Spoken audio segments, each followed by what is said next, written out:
Maybe you'll find yours. We begin to see the extent of his powers, like his adeptness at fighting, ability to withstand great pain, and his ability to use the voice to compel those around him. Give me the water.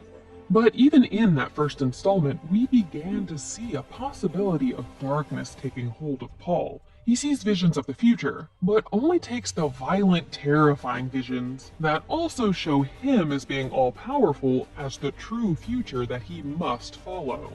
Do you often dream things that happen just as you dreamed them? Not exactly.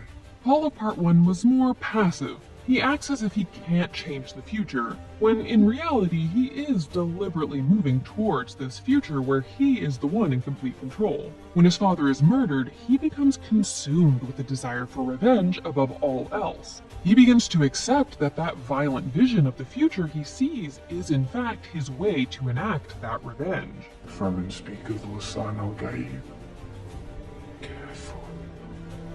A voice from the outer world who will lead them to paradise. The ending of Part 1 could almost feel a bit uplifting or hopeful, like a hero finally coming into his own. But as we begin to see in Part 2, and are even more aware of if you've read the books, Dune is not the story of a hero. A war in my name! Everyone's shouting my name! In Part 2, the truth begins to become more clear. Paul is obviously special, but not necessarily in a good way. That's not to say that he's an inherently bad person. His inner kindness is obvious in both films. And in 2, we get to see it even more on an interpersonal level as his relationship with Chani blossoms. But Dune is about the nature of choice, and Paul's story arcs towards a very bad choice. He has so many skills and innate powers, and is in fact the result of centuries worth of noble bloodline crossbreeding by the Bene Gesserit. We'll dig more into that in a minute. But all of this doesn't on its own make him good or noble. He has to choose if he'll use them for good or evil. And at the end of Part 1, it does seem like he's made the choice to go towards the good side. If you have us, we will come. But as we come to find out, this wasn't a choice made out of kindness at all. It was just a means to an end, a way for him to get closer to his goals of revenge and total power. My road leads into the desert.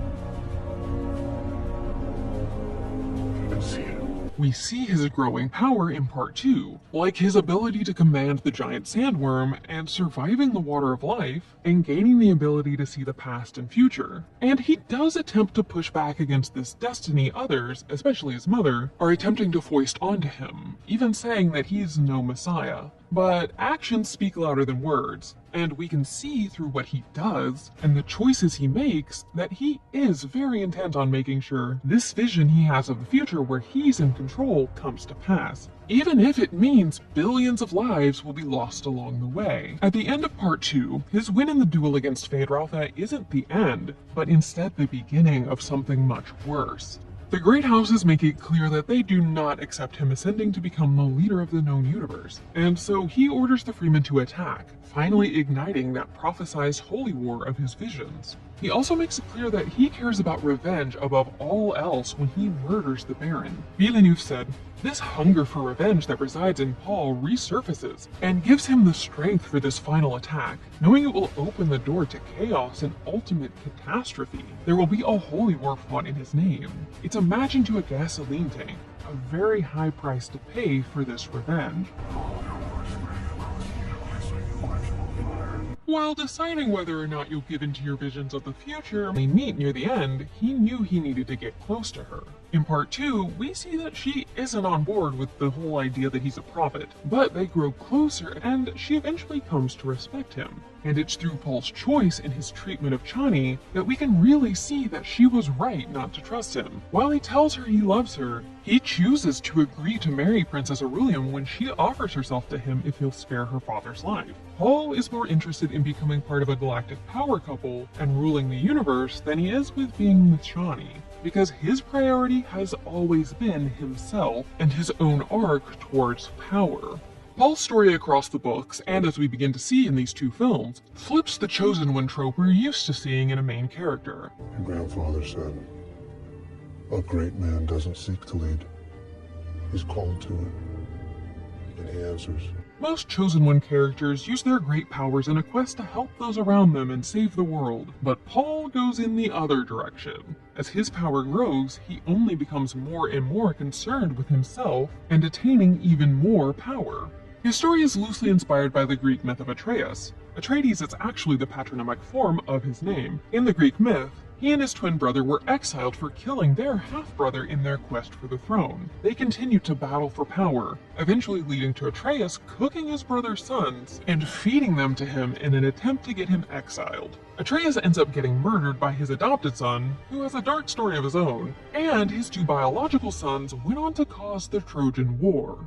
Paul wasn't actually even meant to be the Chosen One. As we learn, the Bene Gesserit had planned for it to be Jessica's grandchild, but then she had a son instead of a daughter and threw everything off course. Instead of using his great power to do good, he instead decides to use it for his own advantage. He shows the problem with holding special people up as perfect idols who will single-handedly save us. Putting all of our eggs in their basket can really screw us over big time. His story highlights the dangers of blindly following charismatic leaders. They can lead to the light, but also into extreme darkness if we're not careful. And if we don't stop them before it's too late, their quest for complete control can destroy us all.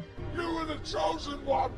It was said that you would destroy this and not join them!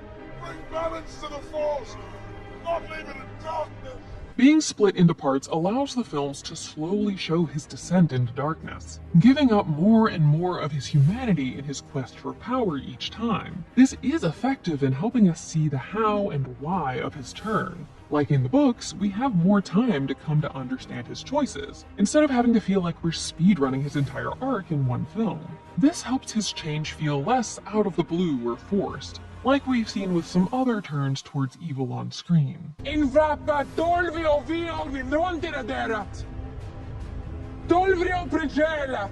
And having us start out rooting for him only to come to see that he's actually a huge problem could really get people to think about their own connections to and reverence for idols in new ways. But there's also the concern that audiences won't think about things that deeply, and will just continue to assume that because he's the main character, he must be correct and we're supposed to be on his side, as has become a bit of a problem in recent years. Take the percentage of people who don't realize that Homelander is clearly meant to be a bad guy, for example. Some audiences see an all-powerful character doing whatever they want and being in control as always positive, even when it harms everyone around them. I'm the Homelander. And I can do whatever the f*** I want. So there is a concern that even if it is made extremely clear that Paul is not a hero, some will still latch onto him as such just because he's the protagonist and played by a movie star. But Paul was always very explicitly meant to be a cautionary tale. Villeneuve said, "Frank Herbert was very concerned that people saw Dune as a celebration of revenge, and of Paul Atreides as a great leader. He wanted Dune to be a warning against charismatic leaders and messianic figures. Paul is not the hero, but the anti-hero." And this is why the choice to have part 2 end on Chani's rebuking of him is so important. She's the only one left with her moral compass still intact. So the fact that she refuses to bow to him and leaves makes it clear that her hope for him being able to overcome the darker parts of his nature is gone. He is not anyone's hero. Dune Part 2 is a great